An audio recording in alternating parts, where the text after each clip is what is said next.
Luke Harper has finally returned to WWE. Welcome back to the channel, everyone, and welcome to your Enhancement Talent review for WWE Clash of Champions 2019. And we're going to get right into things with the lead topic, which is Luke Harper making his return. And we'll get into everything that led to that in that match with the Roman Reigns versus Erick Rowan match. This match went second to last on this show.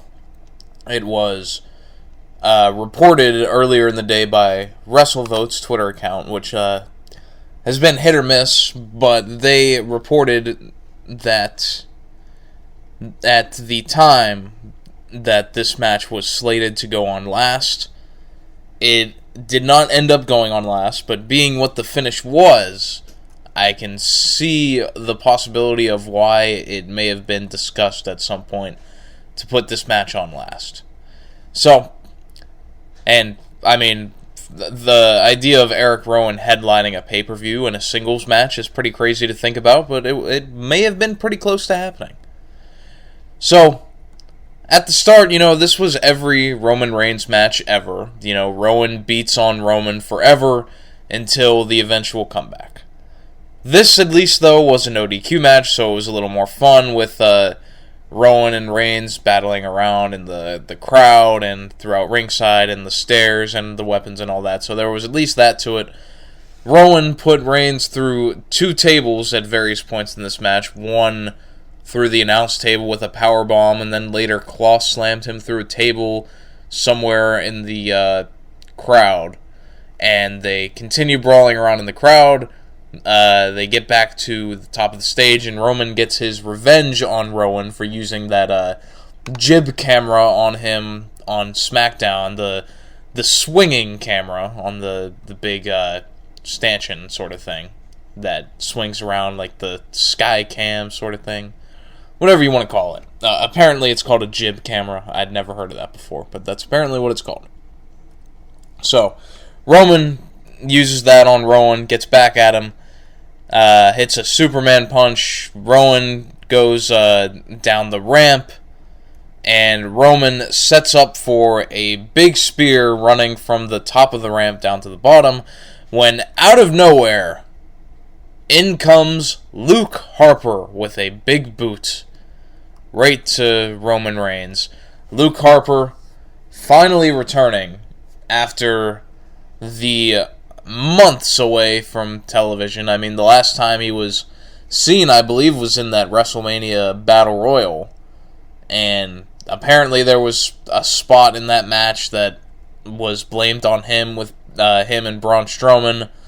But there's been more than just that. There was the public release by Luke Harper that he requested his release, and then not only not being granted his release, but then being added months on top of his remaining contract due to the time he missed with injury.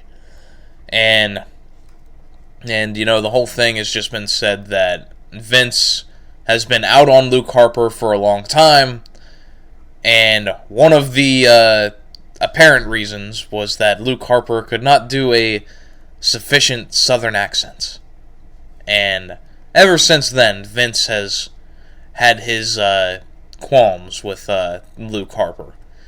And so, a lot of that, all the things we always hear about, you hear with Rusev and other guys, just the backstage political climate being against them really affecting what they end up doing. But I was convinced, you see what I did there, that Luke Harper was not going to be seen on WWE television until his contract ran out. I really believed that, and until this moment, and this really shocked me, because I fully bought into that WWE was just going to pay Luke Harper to sit at home until he eventually got his release. So, when Luke Harper popped up here, it was really stunning to me, and I'm sure it was to everyone else, because there really wasn't any reports that I know of a Luke Harper return being imminent. or that it could happen here or anything like that. So this was a big surprise. So Luke Harper and Rowan, they double team Reigns. Rowan gets the claw slam and pins Roman Reigns. And, so I guess the deal was maybe Harper finally learned to do a good enough Southern accent. Now, to get into the bigger picture, though, because now where we stand, Rowan has broken away from Daniel Bryan. Daniel Bryan was nowhere to be seen in this night. And I still feel like he has to have something to do with this storyline. And so now, Rowan standing tall in the end of this with the help of Luke Harper. I can't imagine they're just going to go back to being Harper and Rowan, the tag team that they always were, or the Bludgeon Brothers, or whatever. I think that there has to be more of a singles push for one of them. And it looks like, maybe they're going to start pushing Erick Rowan as a single with Luke Harper as his backup. And I mean, that's crazy to even say that you have Erick Rowan and Luke Harper, and the one you're going to push is Erick Rowan. But, this is WWE we're talking about. Obviously, I don't want to really shit on Rowan because he was good in this match, and he's always been a solid guy to have. But I still don't see the appeal of him in a singles push. I think Harper could be absolute money with a good push behind him as a singles guy, but clearly that's not going to happen. So I do think that maybe we're going to see more traction put in Erick Rowan with Harper by his side. But, the question becomes, where does Bryan fit into this? Because surely Roman Reigns is going to get a rematch of some sort. And so what I would think is going to happen is that Bryan and Roman are going to end up teaming against Harper and Rowan. Which, I'm not sure how I feel about that, because Bryan was really at his peak of being this great heel character that he has been since turning when he low-blowed AJ Styles and won the title, and then going into putting over Kofi at Mania, and even the stuff with him and Rowan as tag team champions, it was really good. So, are they going to turn Bryan babyface, or is Bryan going to be the one that ends up saving Roman from a 2-on-1 beatdown at some point? I would assume that that's where this goes. And I would also assume that this means that it was Luke Harper that was the guy that was driving the forklift. If they really want to string this storyline together to make sense. So, very, very intrigued to see where they go with this. I'm skeptical, but optimistic about it at the same time. Just happy to see Luke Harper back, for sure. He's way too talented to just be sitting at home. So at least they do have something for him. But at the same time, if we just go back to the familiarity of Harper and Rowan as a team, I'm not really into that. I hope there's more to it than that. And I don't know where they could go with it after that. But either way, for the moment, this was a really good return for Luke Harper. I think it shocked a lot of people. And on top of that, I also bet on this match, believe it or not. You can't actually bet on pro wrestling. It's a crazy world. But Erick Rowan was plus 400. So what that means is a $25 bet turned into a $100 profit. So I'm glad I did that. But I'm definitely interested to see where they go with Harper. Hopefully there's something interesting to it, but I kind of see Bryan and Roman just teaming and beating them, so I don't know where you would go from there. But either way, good to see Harper back. Hopefully they have something good in mind with this pairing of him and Rowan again. And with that out of the way, we will get into the full show review. Just full disclaimer, I've been sick as hell all day. Just terrible stomach bug that I've had, and ended up waking up in the middle of this show during the Alexa Bliss and Nikki Cross match. Had to go back and circle back to the beginning and rewatch everything. So, forgive me if this review isn't my best work. And right away, I did not watch the Cruiserweight match. It just came down to time, and I didn't feel like watching it. I'm sorry. I'm sure it was good, but I have work in the morning, and I'm trying to get this thing done. So, apologies for that. AJ Styles beats Cedric Alexander in 5 minutes on the pre-show. Why this was on the pre-show, I don't know. Why it only got 5 minutes, I also don't know. That's very lame, if you ask me. But we get into this match. The referee held the title upside down when he presented it before the ring bell. So there's that. Right away, and this has become like the new go-to for some of these WWE matches that don't have a lot of time, is they're just going to do as much shit as they possibly can in the 5 minutes they have. So right away, AJ Styles runs into a Michinoku driver by Cedric for a near fall. And yeah, you could tell right away how fast this match was going, that it'd be short. Styles hits a wicked brainbuster on the apron, followed by a Styles clash on the floor. Styles would throw Cedric back in the ring and pin him, but then lift him up before the 3 count. And then would later put Cedric away with a phenomenal forearm, and then another Styles clash. And then he and the OC come in. The OC were actually not ringside for this match, so at least there was that. And they beat down Cedric after. Definitely sucks that Cedric didn't have a better spot on this show, being that it was in Charlotte, his hometown. It seems like they do have at least some investment in Cedric on the Raw roster, and they've put him in some good spots throughout the last few weeks. He did the thing with Roman a couple months ago, and then putting him in the title match. I still would have loved for him to end up in the finals of the King of the Ring, but, what are you going to do? So, sucks that Cedric didn't get a better shake of things, but we will see where they go with him going forward, and who could possibly be next for AJ Styles' United States title defense. Maybe they'll continue this program leading to Cedric eventually capturing it. Who knows?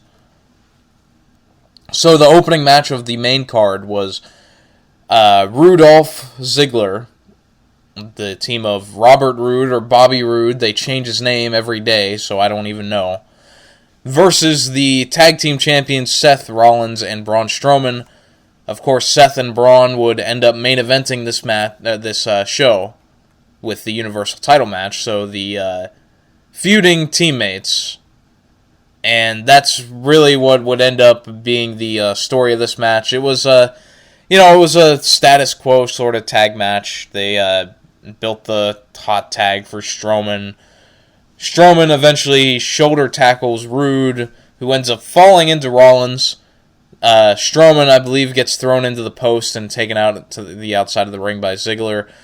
Roode gets a glorious DDT on Rollins and pins him, and Rudolph win the tag team titles. I don't know why they didn't do this with Gallows and Anderson instead of Dolph Ziggler and Bobby Roode.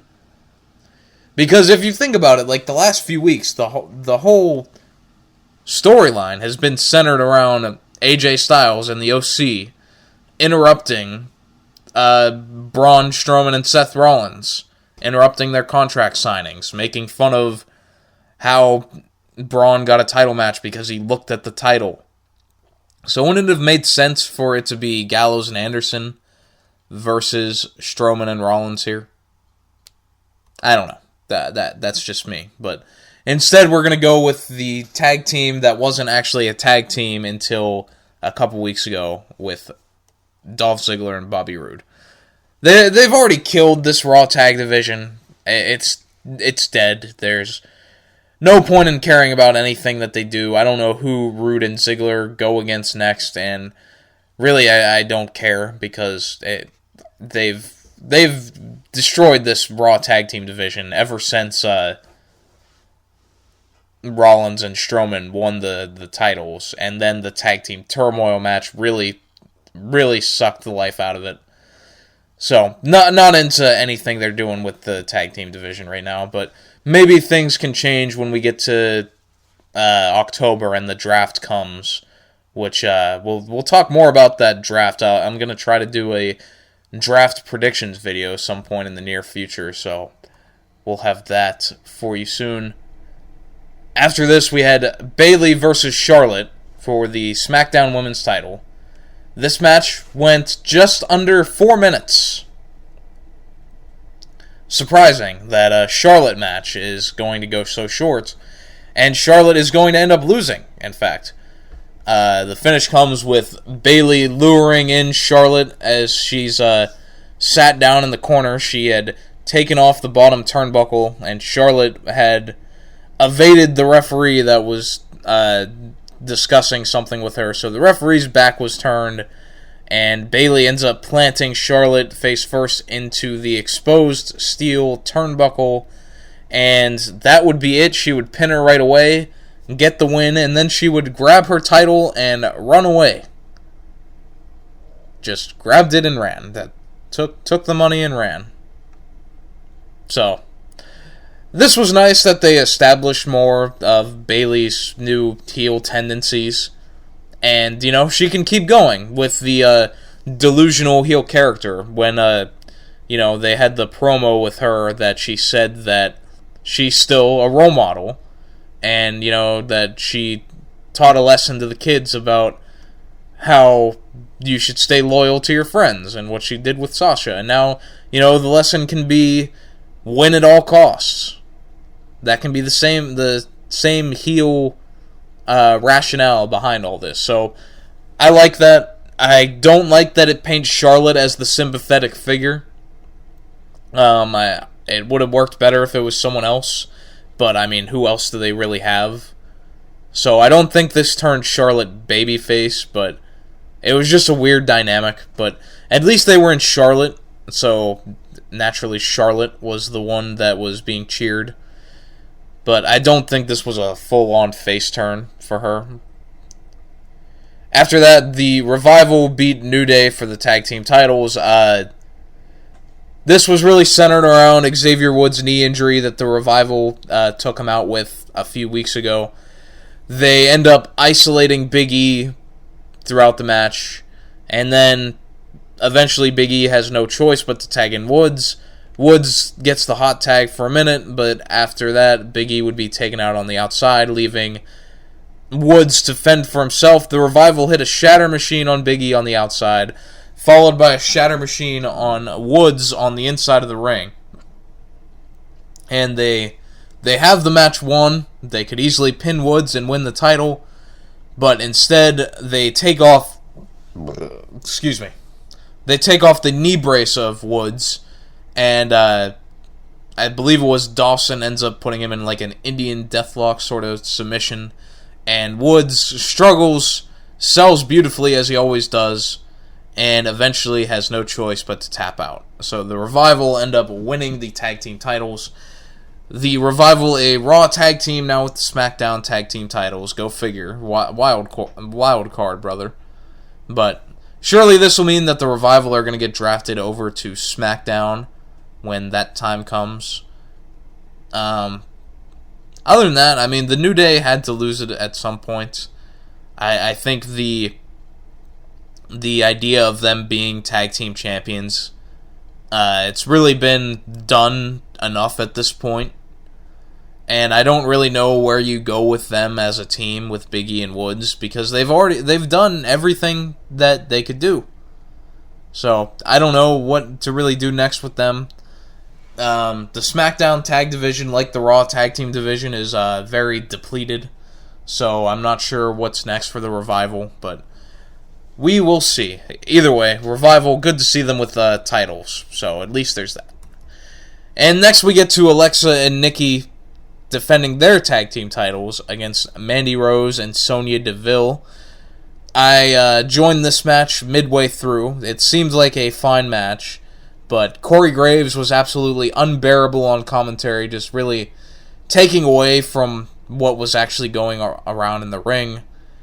Crowd was hot for the Nikki Cross hot tag, which Cross comes in. She ends up pinning Mandy Rose, I believe, with the elevated swinging neckbreaker off the with Mandy elevated on the top rope. So again, Nikki and Alexa have beaten everybody in this tag division like twice over at this point. I don't know what the hell you can do with them next. Like, there's no one left. I mean, I don't know who they can team together or what, but there's not really a lot to do with them.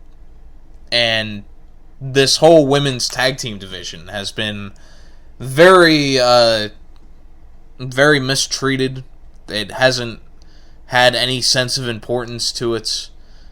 And I don't know what to blame that on, but it's just unfortunate that they introduced these titles without an established division or being able to make one.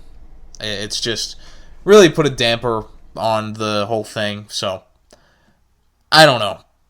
I don't know what they do with them going forward. We will see. I have to assume they're gonna pair someone new together, seeing as that Cross and Bliss have beaten every existing tag team division there is. So, we shall see. We get Shinsuke Nakamura versus Miz for the Intercontinental title. Sami Zayn continues to do his Abraham Washington gimmick on the outside with the microphone live commentating Nakamura's matches. Eventually his mic gets cut off and Miz actually chucks it up the ramp into the stage.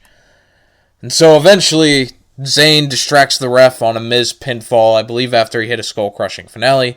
Miz, like an idiot, chases Sami Zayn around ringside until Nakamura cuts him off with a kick, then gets him in the ring for a Kinshasa and a win for Nakamura. Pretty much what I expected. Miz is a dead act as a babyface. There is nothing that he has done that has helped his cause or anything like that after losing to Shane McMahon twice and then doing all of nothing and now losing to Nakamura for the IC title. Yeah, just nothing really with traction for The Miz. So that's unfortunate. He's certainly a made heel, so I never understood babyface Miz. But either way, Nakamura keeps the title. We'll see if they can do anything to make that title at all relevant. We had Sasha Banks versus Becky Lynch. This was a really solid match. Did not care for how they finished it. Sasha ends up bringing a chair into the ring, which the ref grabs out of her hands. And this was the second time that I believe Sasha had introduced a chair. Becky ends up getting the chair and swings it at Sasha, but hits the ref. So, I already don't like that, because Becky looks like she wanted a disqualification, which is dumb for your big babyface champion to try to disqualify herself, which is what ended up happening, because, she struck an official. So, Becky and Sasha fight into the crowd, and they even go through the concourse area, as this poor referee stayed down for all of eternity during this, for taking one chair shot to the shoulder. Becky in the concourse area throws mustard on Sasha's back, so that'll be a pain to wash out. They eventually get back in the ring. Becky ends up beating on Sasha with the chair, which is the comeuppance, I guess, for Sasha returning and taking out Becky with the steel chair. So they got the the revenge spot for that with Becky beating down Sasha with the chair. Puts Sasha in the disarmor through the seated chair until more referees come down to break it up, and that is when it is announced that Becky loses the match by disqualification for striking an official. So, I mean, I was really excited for this match to be a big blow-away match and for Sasha to end up winning the title. Didn't happen that way. I do think that is the end goal, unless they're going to move Sasha or Becky away from each other with the draft. But I do expect that that's what they're going to end up doing. This was a way to extend the program, and it becomes very apparent when they do stuff like this that they just don't want to finish it yet, and they want to continue things, so they give a non-finish. But, you know, the fight after the disqualification was really fun, so I'll give it that. Other than that, you know, they had a really good match up until the point where they did that finish, so give them credit for that, but I believe it could have really been great if they would have been able to do a big finishing sequence and actually have a winner to the match. So, you know, we'll see where it goes, as I often say with these things. I feel like Sasha is going to end up winning the title, just not sure where they'll do it. We had Kofi Kingston versus Randy Orton for the WWE title. Speaking of extending programs, that's what they did at the last pay-per-view match between Kofi and Orton. Essentially the same thing. They had Kofi, the babyface, get disqualified. This match was just fine. And, you know, it just goes down to the Randy Orton big match sort of thing, is that this whole storyline was meant to seem so personal, and Orton at one point bringing Kofi's family into things, and everything in between, with the Orton holding Kofi down 10 years ago, the repeat of the Madison Square Garden spot. But then, when it comes down to the match, it just ends up being a wrestling match. Similar to what happened with Orton and Triple H at WrestleMania 25, I believe it would have been, where, you know, they did the whole home invasion angle with Triple H breaking into Orton's house and throwing him through the window. But then when it came to the match, they just had a wrestling match. And that's not what these sort of things, these blood feuds call for. It needs to feel more personal and more like a fight. And this didn't accomplish that to me. This was a wrestling match. And it was a well-worked match. There was nothing wrong with it. But it just wasn't the time to do this sort of match. If they would have did this same match on the first match, and then led into this second match with a more personal grudge rivalry match, then sure. But this one disappointed. And it's a real shame because Kofi's whole title run since winning at WrestleMania has been very underwhelming as far as the matches that were put on in the ring. And, you know, part of that is being paired with Dolph Ziggler for a few months. And then you had the one match with Kevin Owens, which also, you know, that one was good. But nothing that has really toppled the scales. The steel cage match with Dolph Ziggler absolutely sucked. The first match with Orton was a disqualification. And this one was just fine. So, really been a disappointing run for Kofi Kingston as WWE Champion. So, we'll get into the finishing sequence of this. Orton eventually gets an RKO on Kofi, and you would think a veteran like Orton would know not to hook the inside leg when Kofi is so close to the ropes, but there he goes. He hooks the inside leg, and as soon as you see that, you know what's going to happen. Kofi's going to put his foot on the ropes. Orton goes for the old move that he used to do, and I don't know when the last time he did it since they banned it. But he goes for a punt on Kofi. Kofi evades it, hits a Trouble in Paradise for the win. So, I've said my piece on that. I thought this was underwhelming and did not deliver for me at all. It was a fine match, but they needed more than a fine match for this match. And as far as what happens with Kofi next, I would have to think whoever he goes up against next is going to be who ends up taking the title off of him. And, I just can't really imagine they're going to keep the title on him long going into the new Fox deal. So I don't know if they'll run this back with Orton and end up having Orton and the Revival as the faction champs that rule the world, or if they'll put someone else in there. We shall see. I could see Roman Reigns after he gets out of this stuff with Rowan and Harper. He could be the one that takes the title off Kofi. I could also see Brock Lesnar coming over from Raw to SmackDown in the draft. And I think it's a big idea, really, to possibly... And I don't think they could do it this way because the draft is going to be the second week of the Fox deal. But if they advertised the first show on Fox with Kofi defending the title against Brock Lesnar on TV, where Brock Lesnar has not had a TV match since 2004, I believe, is the last time he had a match on free television. Since he's returned, he has not had a match on Raw, he has not had a match on SmackDown. So what better way to bring in this new big money Fox deal to go right out of the gate and put your biggest draw in the main event and seeing what kind of numbers you do off of that. I think that could be a good idea. And if that happens, inevitably, Brock is going to win the title. But, we'll see.